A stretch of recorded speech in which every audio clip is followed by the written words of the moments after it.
ইরানের কেশম দ্বীপের একটি আবাসিক এলাকায় আমেরিকার প্রায় ২,০০০ পাউন্ড ওজনের একটি বোমা ফেলেছে। একটি বাড়িতে ওই বোমার আঘাতে এক দম্পতি ও তাদের শিশু সন্তানের মৃত্যু হয়েছে। এক অনুসন্ধানী প্রতিবেদনে তথ্য জানিয়েছে দ্য নিউ ইয়র্ক টাইমস। ভবিষ্যৎ হোক নিরাপদ, বিনিয়োগ হোক বিশ্বস্ত, আর আমার পছন্দ সল্ট বে। ওয়েলকাম টু সল্ট বে। ইরানের দক্ষিণাঞ্চলের কেশম দ্বীপের চা তাঙ্গু এলাকায় বৃহস্পতিবার ভোররাতে ভয়াবহ এক হামলা চালায় আমেরিকা। স্থানীয় সময় রাত ৩:৪০ একটি আবাসিক ভবনে আঘাত হানে বিশাল এক বোমা। হরমুজগান প্রদেশের উপগভর্নর আহমেদ নাফিসি জানান, বিস্ফোরণে ট্যাক্সি চালক কায়সার জাফরি, তার স্ত্রী জোহরা এবং তাদের ২ বছরের শিশুপুত্র সিনার ঘটনাস্থলের মৃত্যু হয়। ধসে পড়া বাড়িটি থেকে তাদের অপর ২ সন্তান মোহাম্মদ রেজা ও মেহেদিকে অলৌকিকভাবে জীবিত অবস্থায় উদ্ধার করা হয়।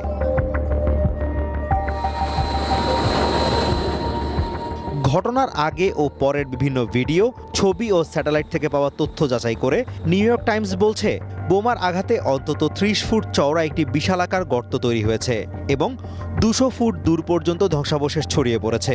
এতে পার্শ্ববর্তী অন্তত ২০টি পরিবার বাস্তুচ্যুত হয়েছে। আমেরিকার সামরিক বাহিনীর সাবেক বিস্ফোরক বিশেষজ্ঞ বোমার অংশবিশেষ ও গর্ত বিশ্লেষণ করে এর ধরন নিশ্চিত করেছেন।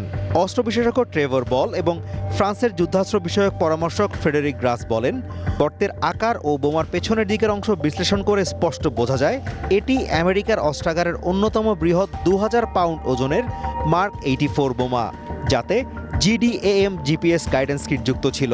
ফ্রেডেরিক গ্রাস আরও জানান, বোমাটি মাটির কিছুটা গভীরে বিস্ফোরিত হওয়ায় বালুময় মাটির শক্তি কিছুটা শুষে নেয়, তা না হলে আশপাশে ধ্বংসযজ্ঞ আরও মারাত্মক হতে পারত।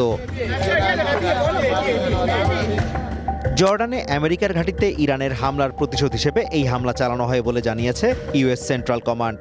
তবে কমান্ডের মুখপাত্র ক্যাপ্টেন টিন হকিংস জানান, তারা বেসামরিক প্রাণহানির খবর পর্যালোচনা করছেন। পাশাপাশি তিনি বেসামরিক নাগরিকদের লক্ষ্য করে হামলা চালানোর অভিযোগ অস্বীকার করেছেন। টাইমস তাদের অনুসন্ধানে ক্ষতিগ্রস্ত বাড়িটির আশপাশে কোনো সামরিক ঘাঁটি বা সামরিক বাহিনীর কোনো সদস্যের হতাহতের প্রমাণ পায়নি। স্ট্যানফোর্ড ইউনিভার্সিটির আইনের অধ্যাপক টম ড্যারেনবাউম জানান, আন্তর্জাতিক আইন অনুযায়ী বেসামরিক ক্ষতি এড়াতে সম্ভাব্য সব ধরনের সতর্কতা নেওয়া বাধ্যতামূলক। তিনি জোর দিয়ে বলেন, ঘন বসতিপূর্ণ এলাকায় ২,০০০ পাউন্ডের ভারী বোমা ব্যবহার সেই আইনি বাধ্যবাধকতার সাথে পুরোপুরি সাংঘর্ষিক। Azimur Rashid Kanak, one international desk.